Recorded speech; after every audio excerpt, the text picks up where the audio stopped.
Welcome to the seventh presentation in the sixth webinar series presented by the International Adsorption Society. The IAS is an international organization dedicated to advancing adsorption as a solution to scientific, engineering, and human welfare challenges through the promotion of adsorption research and education.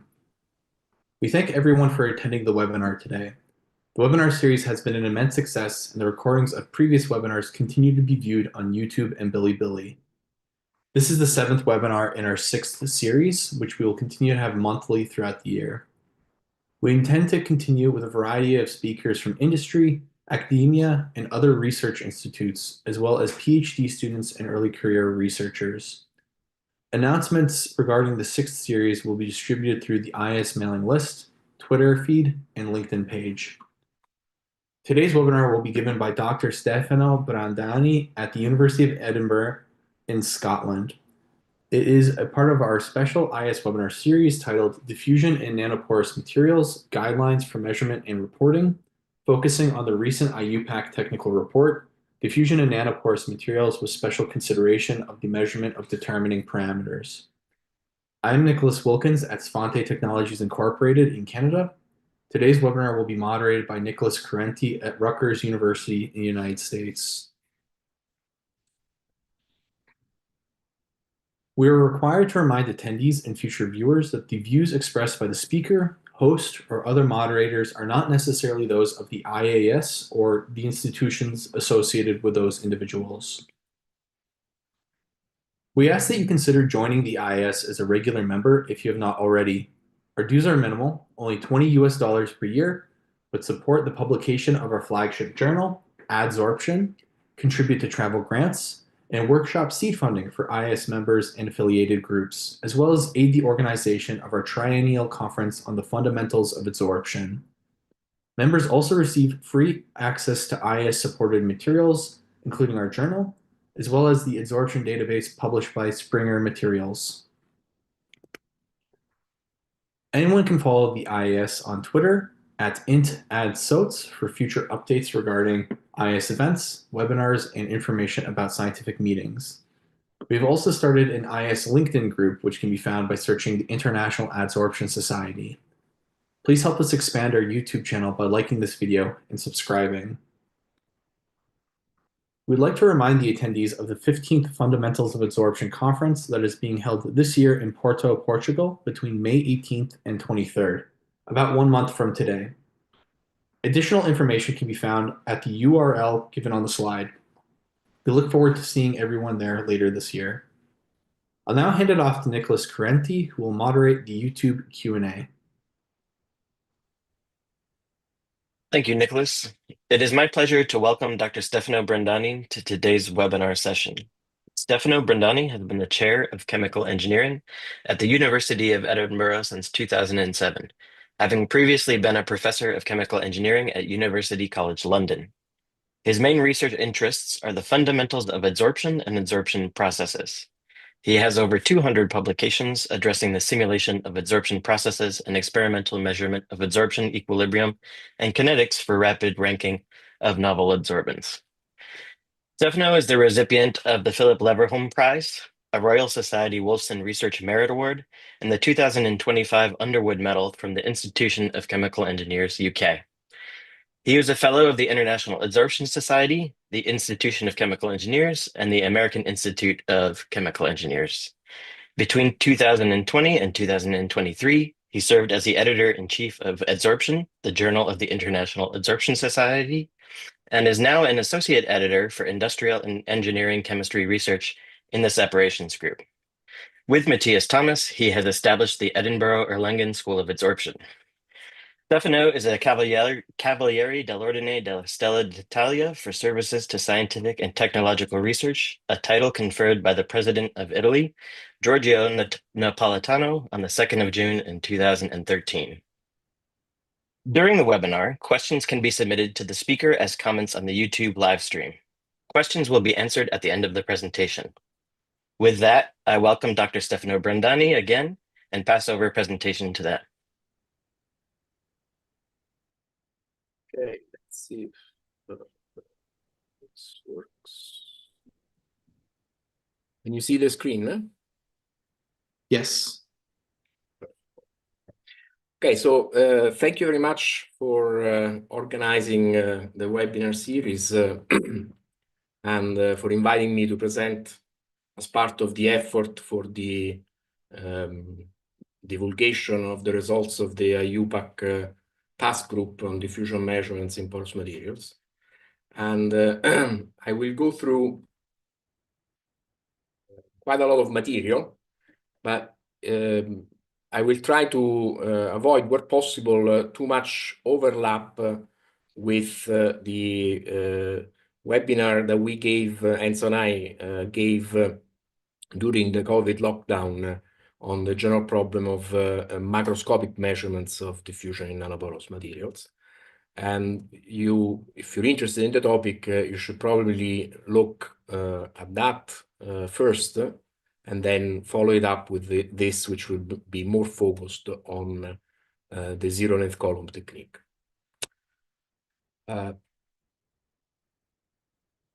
The IUPAC report is basically the result of the efforts of Jörg Karger in coordinating a very large group of people and getting everybody to agree on a number of recommendations. And he took extreme care in finding basically the wording that all of us agreed to. And it is not an easy task when you have such a diverse range of backgrounds and terminology that we often use in our fields. But the report is an important resource, and it provides a set of guidelines for the first time on how to do these measurements.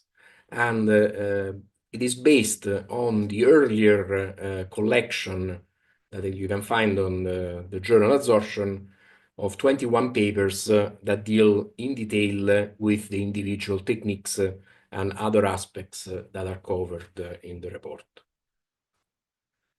Now, the topic of today is going to be the zero-length column technique. And for this one, the review is a review that Enzo Mangano and I wrote in 2020.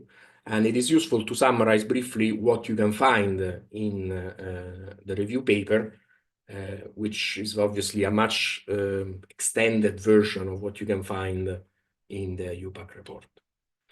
So there you will find the general theory, the description of the actual experimental system and how to design it.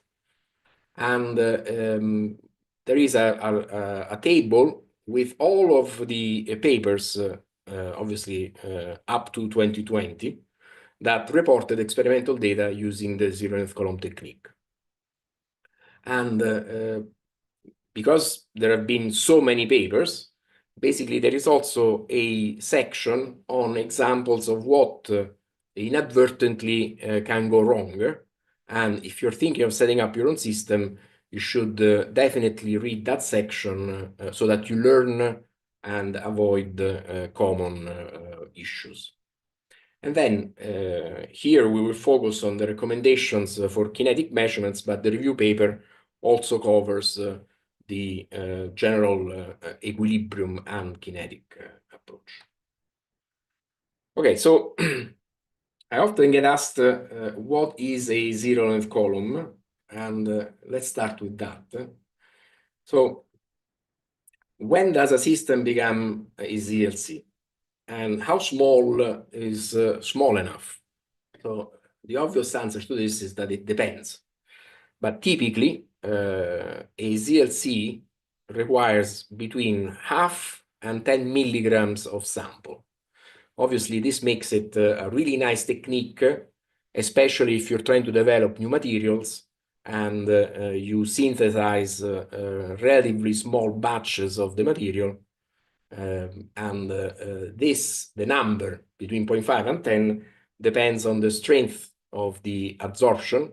So if you have a very strongly adsorbed component, so for example, in the figure on the right, this is benzene on sodium X, you can see that even with 3 milligrams, there is a difference. So there is a bad effect when you change the carrier from helium to nitrogen, while you need to go to below 1 milligram to basically obtain a response, very fast response, that is independent of the carrier gas.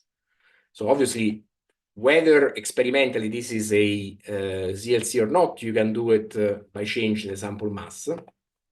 But more importantly, from a theoretical point of view, you can say that this system is a zeroth column when you can write the mass balance for a well-mixed cell. Okay? And this is basically the result of the fact that the models for an adsorption column with the standard Danquers boundary conditions, as the length of the column goes to 0, it becomes a well-mixed cell. So if you can write this equation, then you are in business and you've made a zeroth column. So what is the typical experiment that you run? Basically, you prepare a mixture with your adsorptive and your carrier gas. And then you have your purge gas, which is the pure carrier gas typically. And then you switch the flow to the column. And you start from an initially empty column, you equilibrate, and then you switch again the valve, and you go back to purging with the pure carrier. Now, you can also run the experiment without allowing the system to equilibrate, and this is called the partial loading experiment. And basically, you only switch to the carrier with the adsorptive for a very short period of time. And the switch time must be less than 1/10 of the diffusion time, because if you remember from Enzo Mangano's webinar, if you wait half of a diffusion time, the system reaches equilibrium. So you have to run the system far from equilibrium, i.e. with a very fast switch time. Okay, so in our lab, we have different systems. At the moment, we have 6 zeroth column systems operational that are working on different gases. They are mainly differentiated by the detector that is being used. So if we look at the vapors ZLC, you can see that there is a mass spectrometer.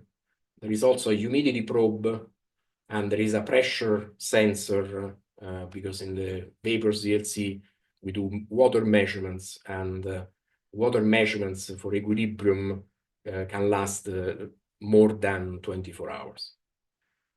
So you need to monitor the ambient pressure at the same time. The semi-automated zeroth columns, again, they have a mass spectrometer, so you can run both pure components and mixtures. And in this configuration, we have a fairly large oven, and here we have 2 individual ovens, one to preheat the gases and one for the column. But the original, so the traditional ZLC arrangement is in a gas chromatograph, because the gas chromatograph basically contains all of the elements that you need to control the flow rates and also to maintain a very uniform temperature, and then detect the molecules.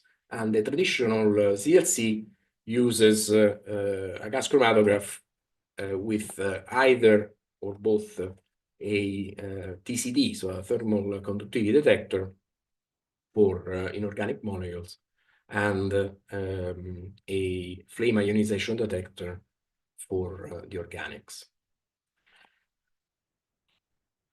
Now, since its introduction by H.R. Ruben in 1988, the ZLC has been used by a fairly large and growing number of academic and industrial labs. At the time of the review paper, we counted about 25 groups. And the original application was to measure adsorption kinetics in powders and crystals for strongly adsorbed component, fast diffusing and strongly adsorbed components. And then it was extended to measurements in pellets or fragments of monoliths, i.e. formed materials. And then my brother Federico, who's now at Early Kid, did his PhD on demonstrating the use of the zero-length column to measure equilibrium, Harry-Low constants, and full isotherms. There have been very few papers on liquid phase kinetics because it's much more difficult compared to a gas system, typically because the equilibrium constant is much smaller than for a gas system, and therefore system effects and other issues basically hamper the detection for fast kinetics. And then there is a very small number of additional papers on variance, and York-Arger's group basically built CLC inside an NMR machine, so they actually monitor the adsorb phase with an NMR. Doug Levan started the frequency response flow systems, so the CS, concentration swing frequency response, with very small samples, and basically that behaves like a CLC because the mass balance is that of a well-mixed cell. And then one thing that is quite important is that because you're using such small amounts of solid, it is actually an excellent system for testing material stability to impurities, because you can accelerate the stability test. And if you're interested in those details, please refer to the review paper. Okay, so in our lab and in the original and in Doug Grooven's lab, the housing of the zero-net column is typically achieved inside a 1/8 inch union swage lock connection, which you see depicted here on the right. And this is a pound coin, so it would be the same as a euro or a quarter in the US. So it's a fairly small system. And this is a typical adsorption-desorption experiment. This was CO2 with a TCD. You can see here there is a little blip in the signal, and this is the moment in which the valves are switched. So you can get a really good T0, time zero of the switch. And then you could either analyze the adsorption or the desorption, but typically what we do is we analyze the desorption curve, because to obtain mass transport kinetics, we're interested in the tail of the signal, and therefore the desorption curve offers a much better signal-to-noise ratio compared to the adsorption, because the normalized signal will subtract the final signal. So here we're subtracting two large numbers, while in the case of desorption, we're subtracting a small number from a varying number. Now, once you have the signal converted, you basically have the concentration as a function of time, which is what you are monitoring, the concentration coming out. And then if you include accumulation in the fluid, this is also known because you're monitoring the concentration. So you can calculate the adsorbed amount through the mass balance simply by integrating the mass balance.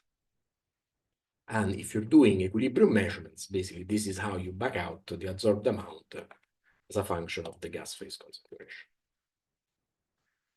Okay, so before we delve into the zero-length column in greater detail, these are some experiments that Nick Wilkins and Arvind Rajendran presented for CO2 on 13X. And in this case, you see the full details in the original paper. They had 23 grams of material, and with 23 grams of material and fairly large concentration swings, they measured basically more than 50 degrees in temperature rise. Okay? Obviously, you can use a fairly detailed model to try and analyze these results, but then you have to take into account not only the mass transport, but also the heat transfer. The heat transfer is not well defined because you have a combination of the column walls in addition to the actual adsorbent. So if you want to obtain accurate mass transport coefficients, it is actually easier if you run the system as close as possible to isothermal and therefore reduce the number of parameters that you need to match to the experimental response. And to give you an idea of the difference, this is an example where you can see that we insert the thermocouple into a bulkhead union. So this is what we call an extended zero-length column when we want to measure breakthrough curves with our ZLC system. But this basically houses about 50 milligrams, in this case 64 milligrams. And you can see that the temperature response in this case, in adsorption, because you have a sharper front, you get about 2K in temperature rise, while under experimental conditions, the desorption is nearly isothermal. And this is due to the nonlinearity of the isotherm in the concentration range that we used. Okay, so before you assume that the zero-length column is always isothermal, let me refer you to this paper from 1998, and this is on the heat effects in ZLC experiments. And the origin of this paper is because in Celios group, they measured these experimental runs with paraxylene and sodium Y pellets. And when analyzed in the traditional way, there was a strange result, because this should be a macropore diffusion control limit. So the heat of adsorption is fairly large, so the temperature dependence of the diffusion coefficient should be fairly strong, while the apparent result from the experiments showed that the system is basically almost independent of temperature. So this is almost always true, i.e. that you can overcome heat effects. It's not always true. And in the ZLC, you don't need to worry about axial dispersion. And even if you have fairly small samples, you cannot really assume a priori that the system is isothermal, especially if you have a strongly adsorbed component and your mass transport is fairly fast, and you're using fairly large particles, in this case, pellets. So there is a criterion for isothermal conditions in the paper, which is a combination of dimensionless groups.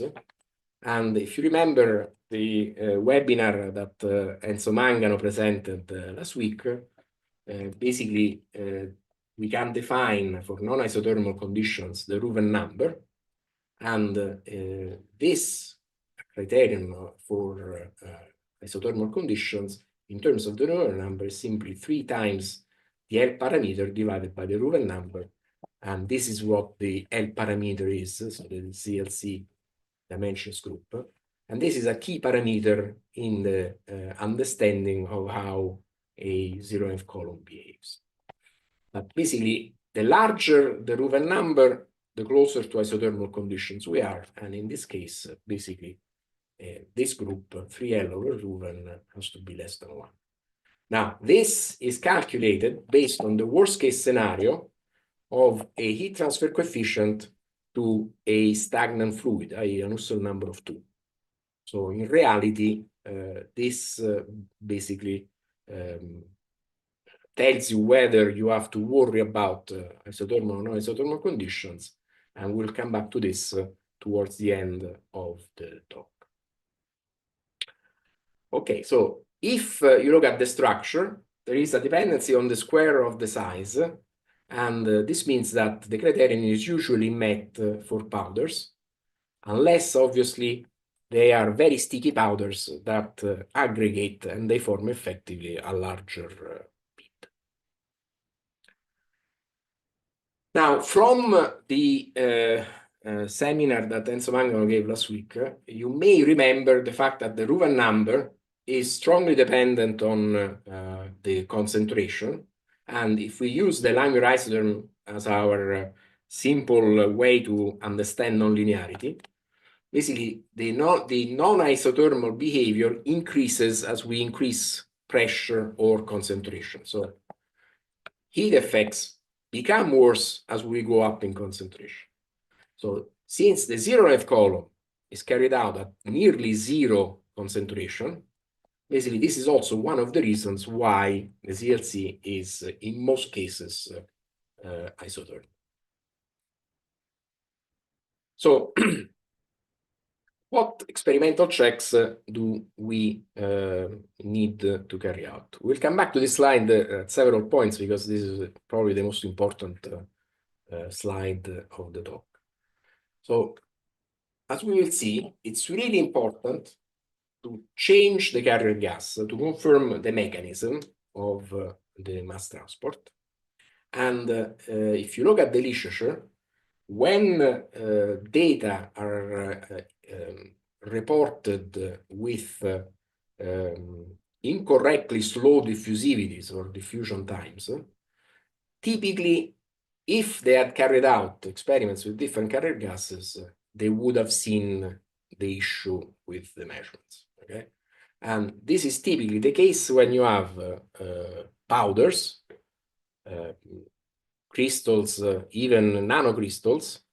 And if you've ever handled these materials, you will know that they tend to stick, especially if they are very small. And therefore, it's really difficult to disperse in a uniform way the material, which means that you always have to worry that the material will stick together and behave as if it is a single bead rather than a distributed powder. The next thing that you need to do is to change the flow rate. And you need to run at least 2 different flow rates. That doesn't mean that you run only 2. You must run at least.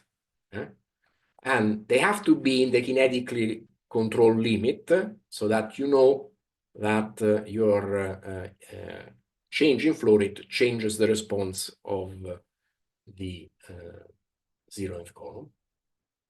And then a major recommendation that I hope I will convince you by the end to actually do is the partial loading experiment, because the partial loading experiment, in addition to the 2 flow rates, allow you to fix unambiguously the diffusion time.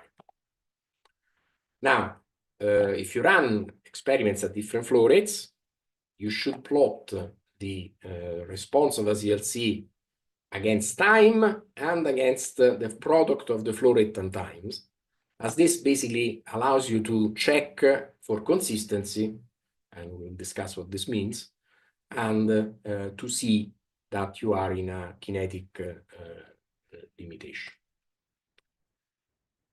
You should include always blank responses, because especially if you're going for fast kinetics and relatively weakly adsorbed components, you may be limited by the actual response of the system. And then when you're working with strongly adsorbed components, it's sometimes not easy to be in the linear regime. So if you're using the linear model, you should be aware of the limitations of the linear model in interpreting the results. And if you run experiments at different concentrations, you are immediately you know if the system is linear or not. Now, I told you that this L parameter is a key parameter in the 0th column, and what you want to do if you design your experiment well is to achieve conditions where your L parameter is between 10 and 50. And this is the region where the signal that contains the mass transport information is between 20 and 10% of the actual original signal that you're using. So it's the tail, but it's not too low that it's difficult to detect. And then whatever you do, you can get initial estimates with approximate methods, but in the end, always plot your ZLC responses in both the C plot and the Q plot and put on the data the actual model, because only then you can immediately see if you've matched well the response, and if not, you can get an idea of what is missing from your analysis. So what do we use to interpret the results? Typically, we use the analytical solution to the diffusion equation in a well-mixed cell. This is the solution for a spherical particle. You can obviously derive the equivalent expressions for other geometries. And here we can see that the equations depend on two parameters: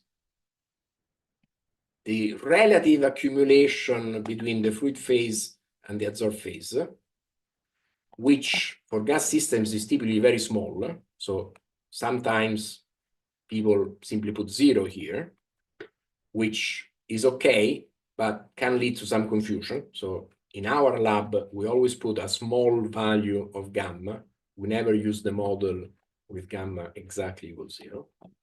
And then you have both the solution for the adsorbed phase and the gas phase. And here the key parameter is the 1/3. Now you can see that this is the diffusion time, and F over KVS is the washout time of the adsorbed phase. Okay?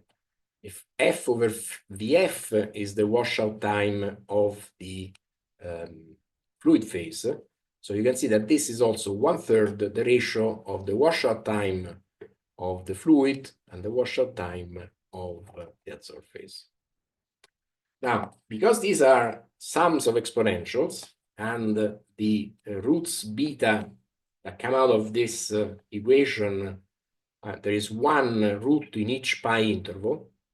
So they increase very rapidly because each root increases by pi approximately, and then you take the square. So the transient response is going to be a series of exponentials that rapidly becomes a single exponential, i.e. the first term in this series. So there is a long time solution that is easy because it's this term for n equals 1. So why is the parameter L so important? Because if you understand the effect of changing the flow rate, so this is what you can change experimentally. You can change the flow rate, and if you design the system, you can change the amount of solid that you load. So if you want a small L value, you go for low flow rates and large sample masses. But in this case, with an L parameters less than 1, the system is very close to equilibrium at all times. Because what you're doing is you're changing the external concentration in a way that is much slower than the mass transport inside the particle. So the internal concentration profile remains flat, and you're simply lowering the equilibrium amount with a very low flow rate. If you want to measure kinetics, which is what we want to do, you want an L parameter that is typically greater than 10, and for this, you basically go to higher flow rates, and you put less material. This is the Harry-Low constant. So a ZLC for CO2 may not be a ZLC for water, which has a much higher in a hydrophilic material Harry-Low constant. So once you have a column packed, it's not automatic that it will work for all your adsorptives. Okay, so you need to check what is the value that you are using. And if you're doing kinetic measurements, you can check the eluted volume plot, i.e. the FT plot, because if you are in the equilibrium limited regime, the responses of the ZLC versus the FT plot will overlap. And basically, in that case, you obtain the equilibrium isotherm. Okay, so what does this mean? So this is an example of CO2 on HYSIF 3000, and these were columns packed with a single pellet. And you can see that the response is almost practically an exponential decay. So these are Henry-Law constants. And if we plot the FT plot, the three curves collapse. And we know that under these conditions, all three experiments are under equilibrium control. So we can integrate the curve that we've obtained, and from the integral we can calculate the adsorbed amount, and in this case we can obtain the Henry-Law constant of CO2 on HYSIF 3000. Now, if we plot, note that we're plotting the semi-log plot of, so C over C naught is in a logarithmic scale, and time is linear, because the solution of the diffusion equation, and if the solution of any kinetic model in this case, is a sum of exponentials. So this is the natural way in which you plot the kinetic response. And we can see that for L very small, we're going towards a pure exponential decay, like the one that we saw before for CO2 on HYSIF 3000. But as we increase the flow rate, and we go into the kinetically limited range, remember, ideally between 10 and 50, then we start seeing clearly a range of time constants, and then the final exponential decay, it clearly emerges. Okay, so this is an example where this is a normal hexane on calcium A crystals. And you can see that there are two different concentrations, two different flow rates, and the different concentrations confirm linearity. And then we can draw the exponential decay. So always draw on the figure the actual exponential decay so you can see what you've done. And we can identify both the intercepts and the slopes on this graph. And then we can obtain an initial estimate of our diffusion time, because in the case of a sphere, when gamma is approximately 0, the intercept for high L values reduces to 2 over L. So L is equal to 2 over the intercept. And then once the L parameter is above 10, basically our beta squared is approximately 9. Okay? And eventually we'll get to our pi squared in the limit of very high L parameters.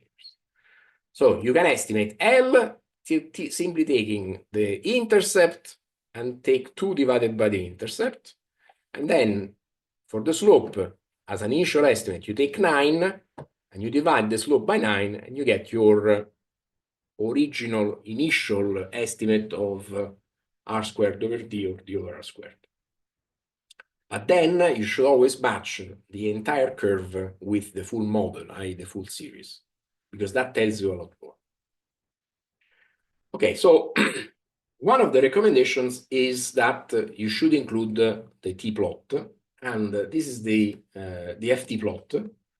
So this is the other way in which you can represent the data. So it's again a semi-log, but now this axis is linear and is the product. Basically, this is the dimensions form, but this is the product of time and flow rate. So why is this useful? Because if you do it and your curves overlap, basically you know that you have not measured the diffusivity. And this is an example from the literature where the FT plot, they've done, you can see 5 different flow rates. So they did a lot of experiments, but they didn't plot it on an FT plot. And you can draw the horizontal at 0.1 and read the times. And in this case, basically, you can see that all of these times correspond to an eluted volume of about 465 mL. So on an FT plot, basically what this is telling you is that all those 5 curves will collapse into a single curve. So this means that these particular sets of ZLC experiments are equilibrium controlled, and the only thing that you can do is to estimate a lower limit or a lower bound on your diffusion time. So the diffusion time is going to be faster than what you obtain applying whatever linear decay is depicted in the model. Okay, how do we get a check that what we've done is correct? Remember, it's always a mass balance. So if we write the mass balance, we can integrate the C versus FT. If F is constant, obviously, that is what is on the left-hand side. And we obtain two terms, but these two terms are independent of flow rate. And this is the accumulation in the adsorbed phase, and this is the accumulation in the fluid phase, which means that the integral of the FT plot should be constant. Okay? Because of that, all the curves at different flow rates must intersect at least at one point for the area to be the same. The high flow rate comes down more rapidly and then crosses all of the lower flow rate. And then the only exception is if everything is equilibrium controlled, all the curves again overlap. Okay? And this is an example, again, CO2 on 13x of experiments done at a range of flow rates. And you can see that the criterion that the faster come down and then cross all of the other ones is clearly depicted. And you can also tell from the plot, you need to train your eye because this is a log scale, so that basically the areas under the curves are effectively the same. Now, here in our lab, we also typically include the blank curves, and this gives you an idea of basically the region where you have a lot of information. And when you get down to 10 to the minus 2 or 10 to the minus 3, you have to be careful in the way you interpret the results. Okay, so what happens if your isotherm is not linear? You can always dilute and arrive at signals that are independent of concentration, i.e. in the linear region. But if you're doing an experiment, you like a nice large signal. So the initial temptation is to actually increase the concentration of the adsorptive. So let's assume that the system is non-isothermal. And here, what I'm showing you is the way in which you can actually understand qualitatively what's going to happen. Because if you have a type 1 isotherm, you can think of the type 1 isotherm as a linear isotherm followed by a saturation. Okay? So here, basically, the inverse of the slope, which goes into the, for example, the darken correction factor for the diffusivity, goes to infinity. And here, basically, the darken correction factor would be 1. Right? So whenever you're here, you're basically equilibrium controlled because your effective diffusivity goes to infinity. And here, you're back to your linear case. So let's do a thought experiment so that instead of starting our experiment in a dilute region, we start way higher in a concentration C0 that is much higher than the concentration that gives us a linear response. Basically, when I switch the valve, the concentration starts dropping. The adsorb phase doesn't see anything because we're still here until we reach the linear concentration at this point. But then at this point, it's exactly the same as the normal ZLC. And therefore, on a C plot, the nonlinearity shifts down the response. Okay?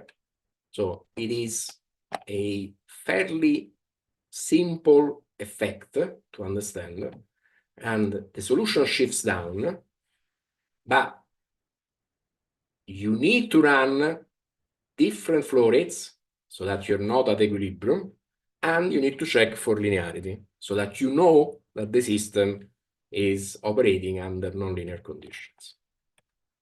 So this is the paper where the original paper is the purely theoretical analysis of the problem. And this is the actual experiments done two years later, where basically we demonstrated that the theoretical model corresponded exactly to experimental results of benzene on silicalite. Note that in this paper, because you could compare the effect of the nonlinearity in both the normal zero-nth column and the tracer zero-nth column, we included both the tracer and the normal CLC results. Mohamed Jama did the experiments in the system. And the advantage of the tracer zero-nth column is that it's always linear and always isothermal. So when in doubt, you can also do a tracer experiment to confirm the effect of the nonlinearity. Okay, so as I said, it's important to understand the possible issues that may arise. And this is a very good example, which again is based on CO2 on 13x bits. And in this paper, they presented experiments on two different sized beads. So you can see 2 millimeter and 1.2 millimeter. And the fact that the experimental response for two bead sizes is identical was assumed to be an experimental proof of micropore diffusion control. Okay? The ZLC experiments were done not on the same 1/8" union, but a different assembly with about 50 milligrams of material.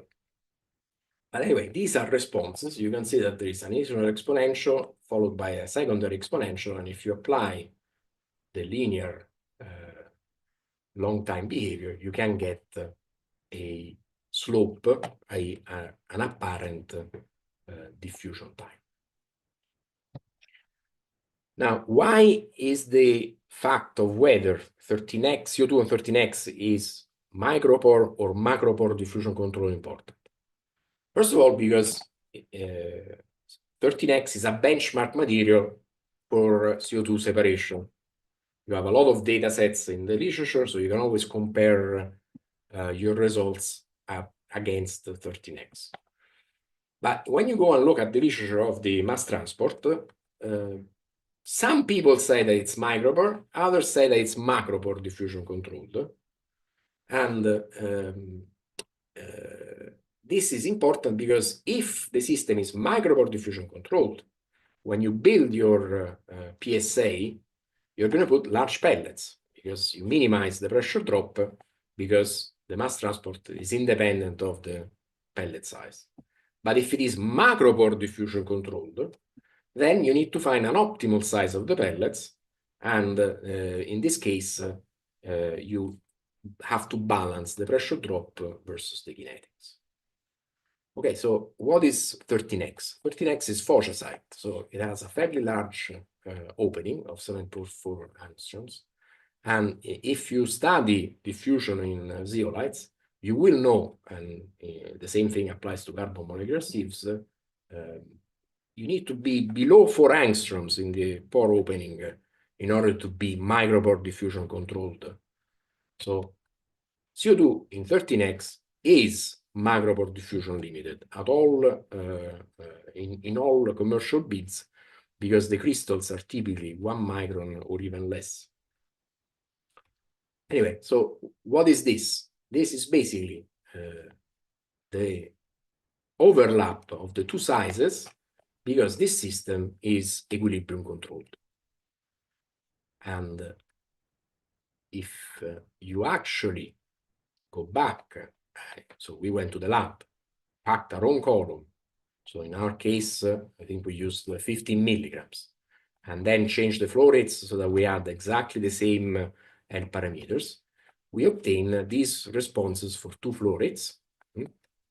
And you can see that you can do a long time analysis and you get a diffusion time. But if you do the FT plot, then you can clearly see that the system is under equilibrium control.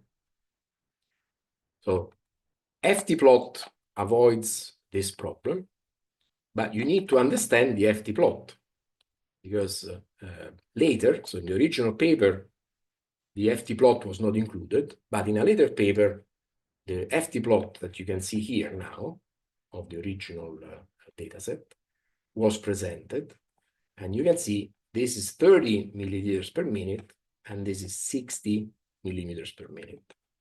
And this basically was presented to say that the system is not an equilibrium regime because the two do not overlap.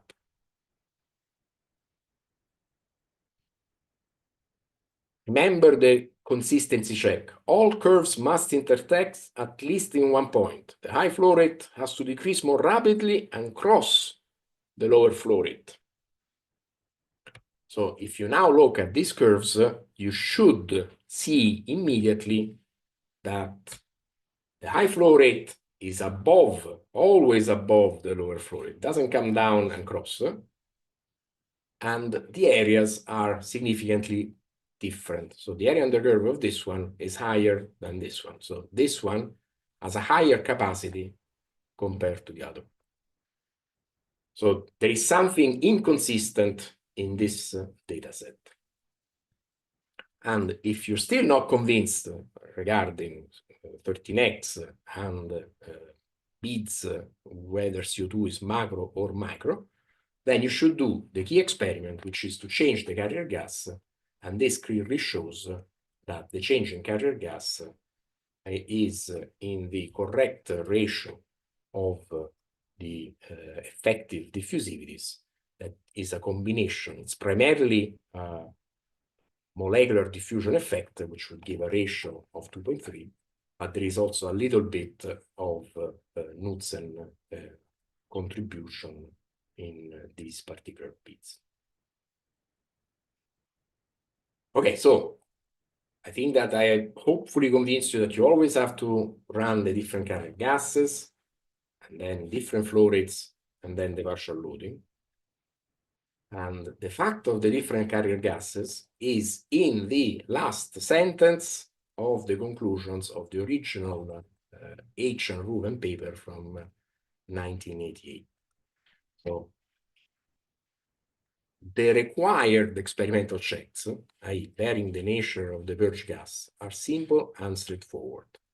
But you will be surprised by the number of publications that do not include this particular check. Okay, so if you are approaching the problem for fast diffusion and strongly adsorbed components, you need to check for all of these things. And these are the typical things that you can do. You can see that repeatedly you have to change the carrier gas, you can change the sample size, and different flow rates. And then here we have the partial loading experiment. Now, the partial loading experiment, as I said, is the same experiment. So you don't have to modify the system, but you switch the valve twice. So it is a very simple experiment to do. The only thing that you need to be careful is that you need to balance the pressure in the two lines. So if the pressure of the two lines is the same when you switch, you don't have fluctuations in the flow rates, and therefore your mass balance can be applied without major issues. But if there is a strong imbalance, because in the lines there is a pinch point, for example, then you basically get a horrible signal because of the variable flow, especially if you're using a flame ionization detector. So the flame ionization detector is the detector that tells you if you've implemented correctly the partial loading experiment. So the experiment was developed in 1995 because we were trying to do some measurements and compare them to PFG NMR results.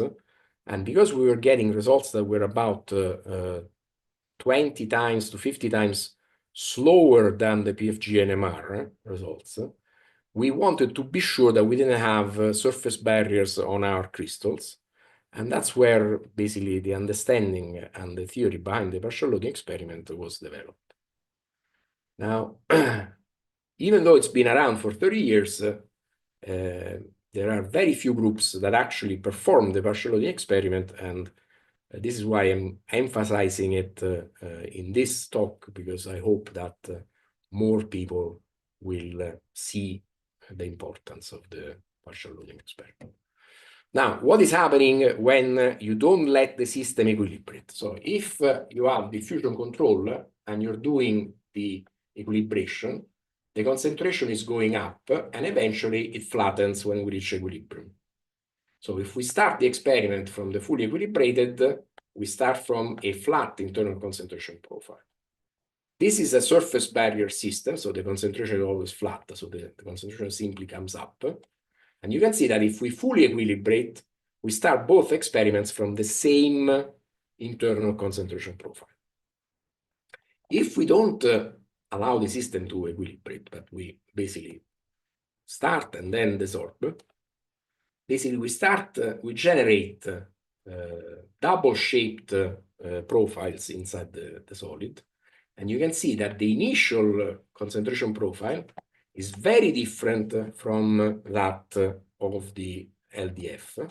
And this is how you tell whether you can tell immediately if it's a surface barrier resistant system or a diffusion system.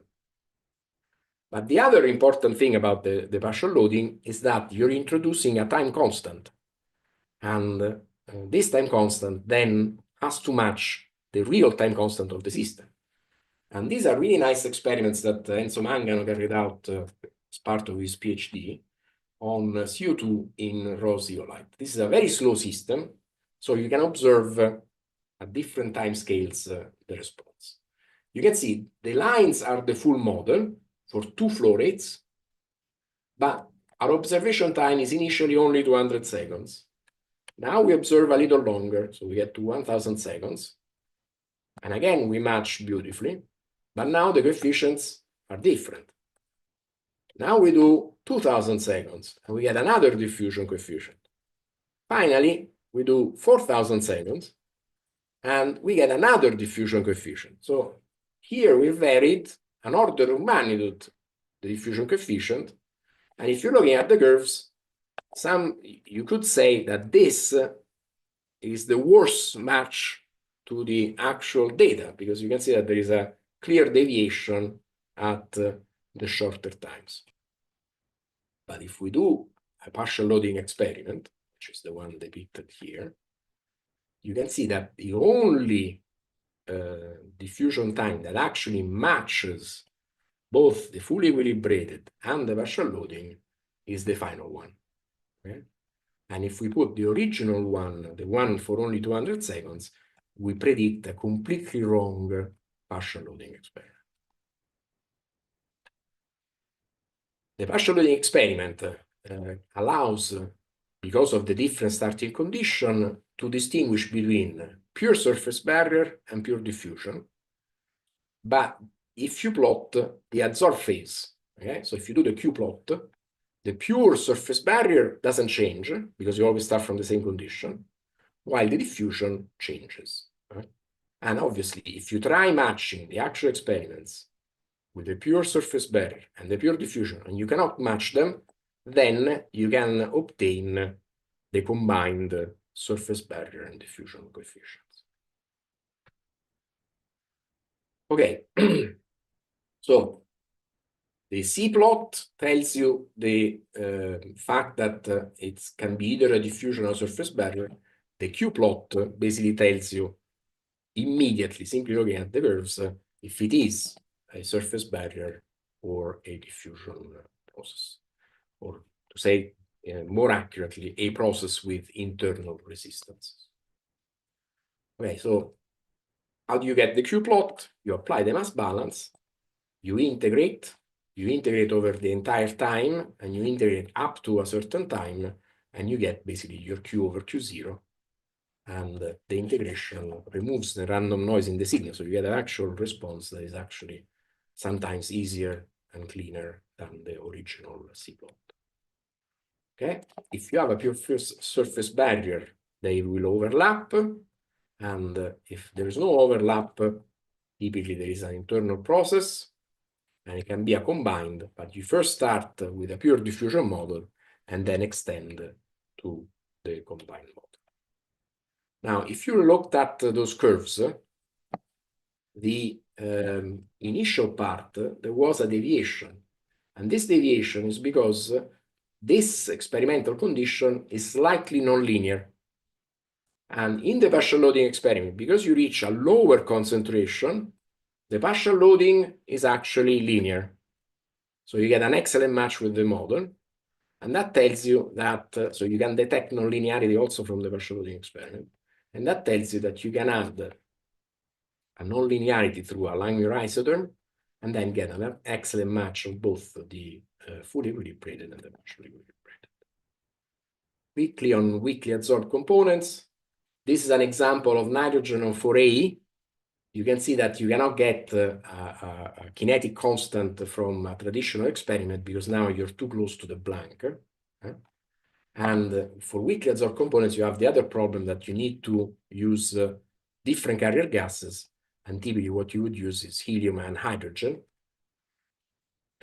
Obviously, both helium and hydrogen are so weakly adsorbed that you cannot use the zero-length column to measure, for example, hydrogen equilibrium or kinetics. So there isn't enough adsorbed phase capacity.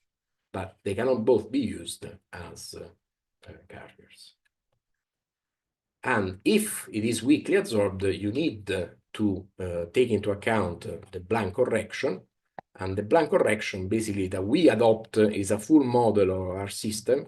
There are other ways in which you can do it, but in this way you can change the carrier gas and simply recalculate all of the coefficients based on the physical properties of the carrier gas. So I'm coming to a close, and the last topic I wanted to cover is water adsorption. There's been quite an interest also in last week's webinar. And if you're interested in the use of the ZLC, in this paper we demonstrate the use of the ZLC to determine the mass transport coefficients in silica gel. And you can see that at low flow rates, every point is an equilibrium point. So these are two different flow rates and the curves overlap. So you can get the full adsorption isotherm and you get more than 10,000 points, which means that you can also get the derivative of the isotherm. And then you do kinetic experiments on one single fragment. So this is 4.3 milligrams. This is to show you that the material is basically, everything is either nanoporous, mesoporous, or microporous. So there are no macropores. As you will see, this is important because if we do the experiments and we apply the mass balance and we can obtain the adsorption and desorption mass transport coefficients. Now, what is important is that if we do the experiments, we get a good match, it's still not enough because we need to do the experiments with helium. And you can see that if we change the carrier gas from nitrogen to helium, now we get a different response.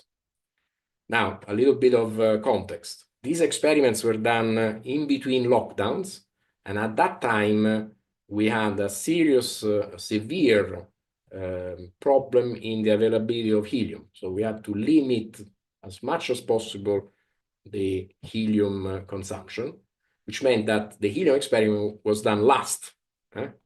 But even with 4 milligrams, a single bead, water adsorption on silica gel, where the adsorption isotherm is not that steep compared to, say, zeolite, basically this system is not overlapping. Now, because the material doesn't have macropores, this cannot be a macropore diffusion effect. It can only be heat transfer. And we can use the measured change in adsorb phase to actually calculate the response in terms of the temperature. and assuming a reasonable Nusselt number for the heat transfer coefficient, the system is in flow, so it's going to be higher than 2. In this case, we can estimate it to be about 5, and we can basically see that nitrogen, there is a more than 10-degree temperature swing, while for helium, we're always below basically 2, practically less than 1. So helium is nearly isothermal, nitrogen is not isothermal. Now, there was a question last week on measurements in flow of water, and I wanted to show this as an example. This is a nice paper where they did measurements of water. The system is depicted here. You can actually see they went through, they placed the beads on in a bucket that is a mesh, but it's a fairly large system. In a CLC, you put one bead. These are a lot of beads, so a lot of material. And if you think of how to model this thing, so you basically have a basket here, and gas is flowing. So at best, so if you want to think of the ideal model, it would be a zero-nth column. But you're monitoring the adsorb phase, so your Q plot. But in practice, if you see the diameter of this thing here, you can see that there is a gap around it.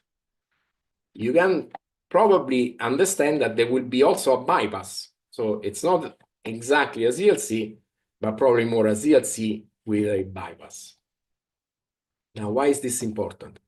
If you go back to Yu Wang's really nice webinar that started this series on the IUPAC report, she talked about the 3A water system, and you can read here that for commercial micron-sized crystals, the mass transfer rate is too fast to be determined. What does this mean?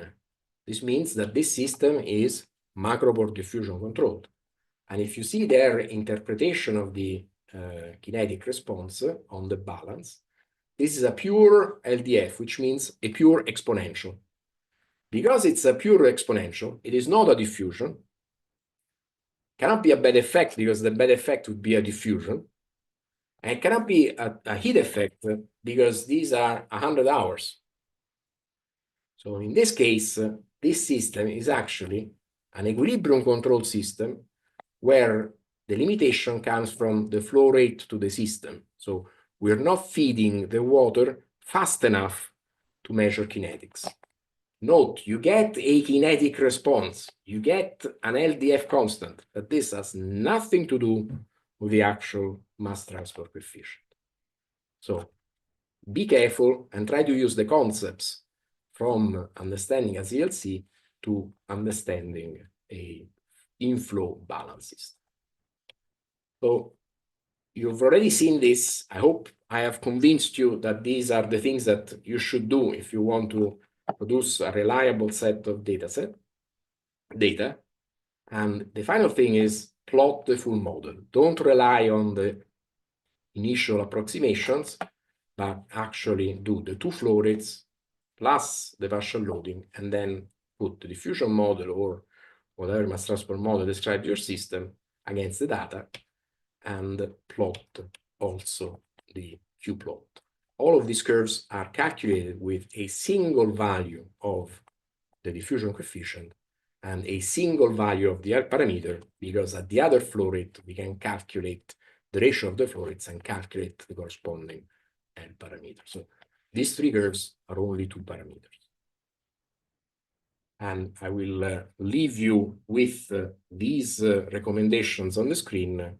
And thank you again for your patience and for following the presentation, and I'm open to questions.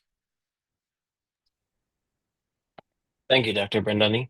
I would like to remind attendees that you can add questions for our speaker in the chat on the YouTube live stream.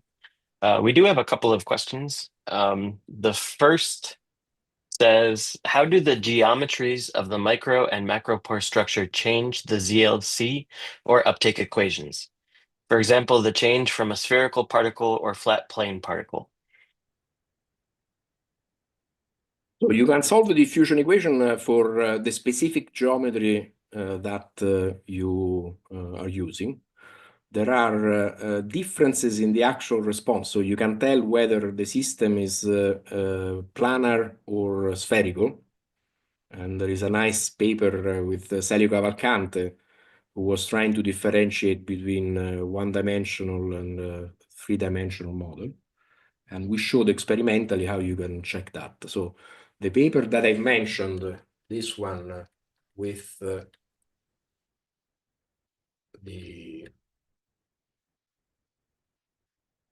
sorry, I'll get to it. So this paper basically has a recap of all that was done for differentiating between sphere and slab. And then the other paper that you might be interested in, let's see if I can move the other slide a bit more quickly.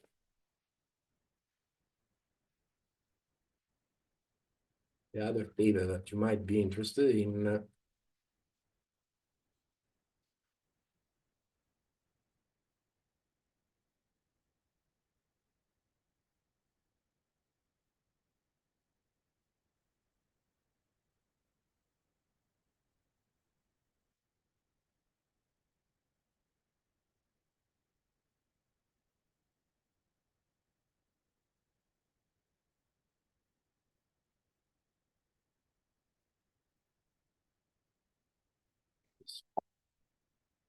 So the other paper that you might be interested in is this one, the diffusion versus LDF. This has just appeared in January, and this is specifically comparing the sphere and the slab geometry.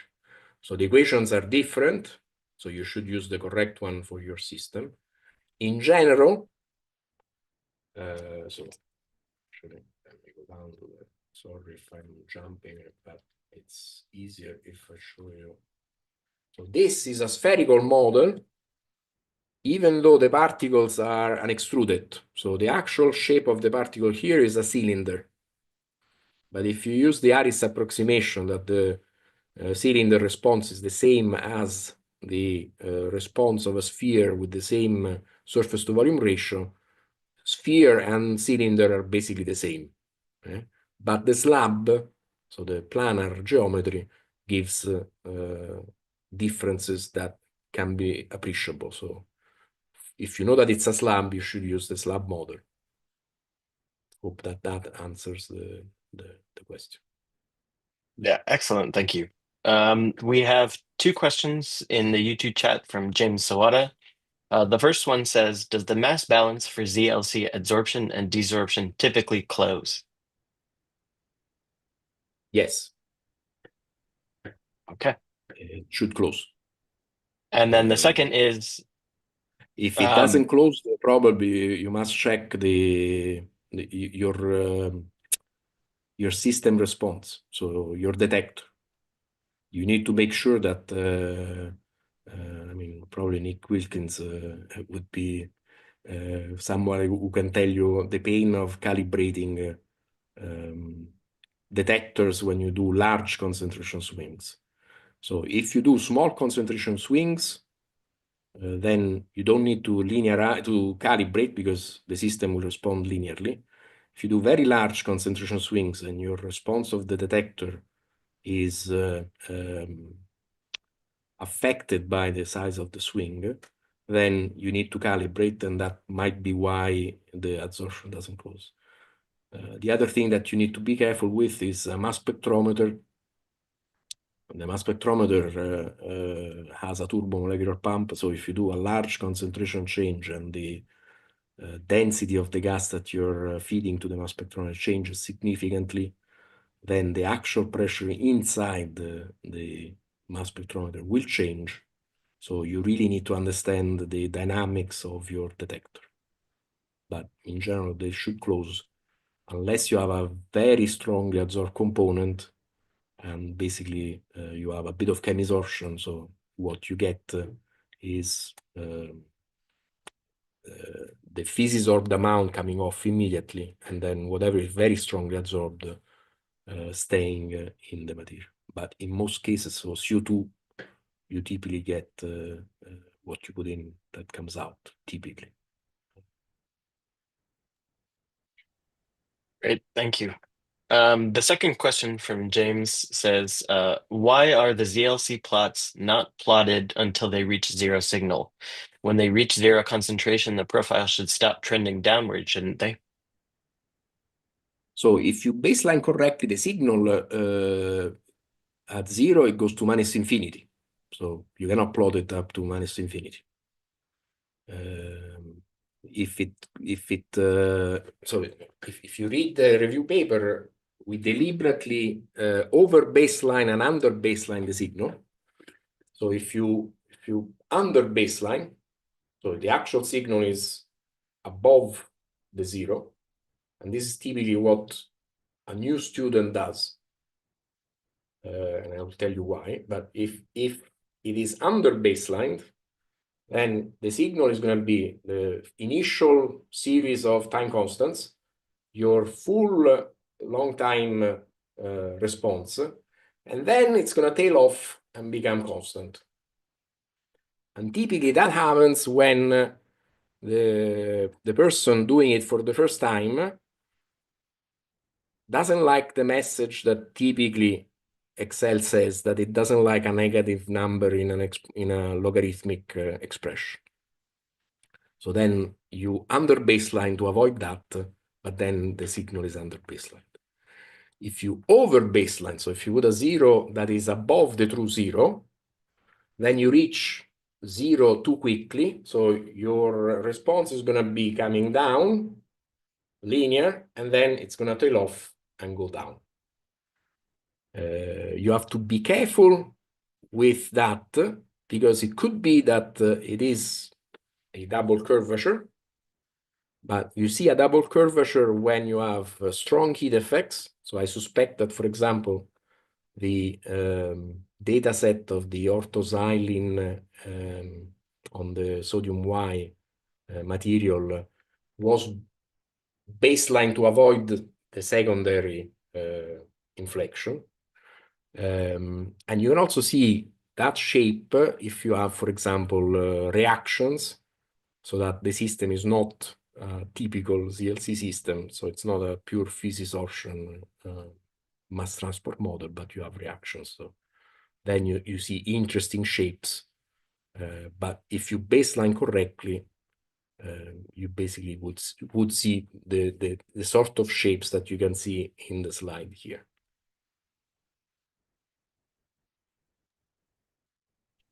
Thank you. We have another question. It says, if you operate with concentrated H2O, such as at higher temperature, would your final conclusions be ameliorated? For example, finding the diffusion uptake of steam? Or will we run into issues of the inlet being too concentrated to operate in the experiment properly? Water adsorption is always difficult. So if you want to learn the ZLC, starts from something simpler, start with CO2 and then move to water.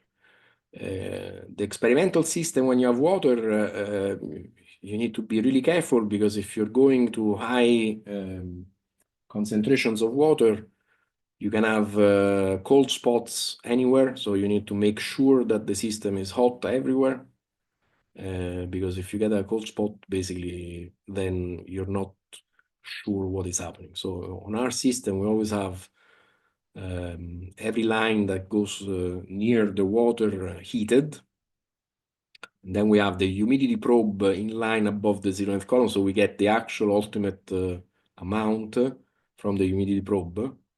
And if there are strange things happening, you see it from the humidity probe. But steam at higher temperatures in water is going to be absorbed strongly. Unless you go to very high temperatures, you still will have issues that, because your diffusion coefficient is going to go higher. So it's the amount, the heat of adsorption remains more or less the same. So if you do the calculations, basically going up in temperature is not necessarily going to make things easier. But if you cannot avoid the heat effects, the 0th column is going to be the closest to isothermal than anything else. So if you have problems with heat effects in a CLC, you're definitely going to have problems in anything else, because you have a single pellet surrounded by metal with all the gas flowing through it.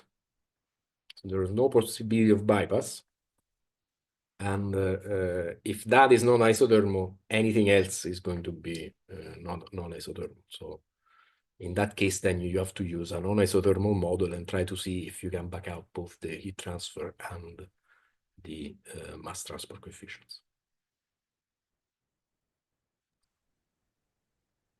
Okay. And then it looks like we have maybe one final question. It says, are there situations where the partial loading diffusion experiments may provide ambiguous results? For example, difficult to differentiate diffusion mechanisms. And if so, how different would the diffusivities need to be to have partial loading experiments to differ? So typically, I would have to look at the actual experiments being mentioned, but typically what you are describing is probably an indication that you have a spurious mass transport, apparent mass transport resistance. So typically the response of the actual mass spectrometer, for example, that may have a tail. You're interpreting that as your mass transport coefficient.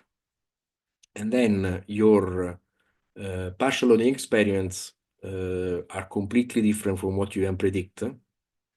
And probably they may be close to overlapping, i.e. kinetically you're under equilibrium control, but because you saw a tail, you thought that you were measuring kinetics. So if that is the case, I would check that. We always do 2 flow rates and a partial loading because if you're measuring mass transport, be it pure diffusion, pure LDF, or combined, then with those 3 experiments, you should get a very good estimate of the mass transport coefficient. If there are inconsistencies, it's probably the effect of a spurious effect of the system that you're not taking into account. Great. And we've had a clarification. The question was meant as a hypothetical, just discussing if there are any limiting cases that one should be aware of. Of the partial loading, the partial loading, we have to submit the paper. The only thing that we haven't covered, so in what you find in the literature, is when the isotherm is nonlinear.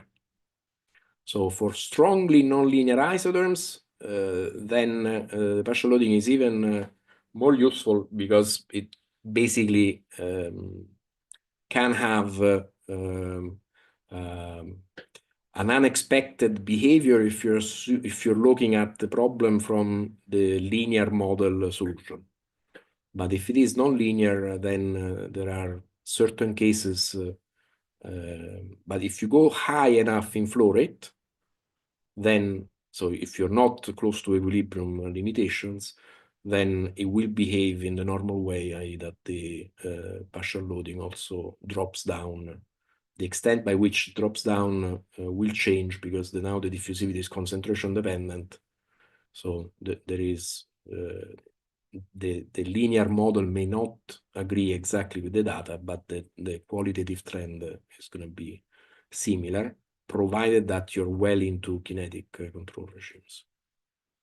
Hope that probably answers the question. Yeah, I think so. Thank you very much. That looks like that's all we have for questions. And so I'm going to now turn it back over to Nicholas Wilkins, who will give us a few announcements. Thank you very much to everybody, and thank you both. Yeah. Thank you, Dr. Brandani. Do you mind turning off your camera for the time being, Stefano? Yeah. Excellent. Thank you. I'll share my screen.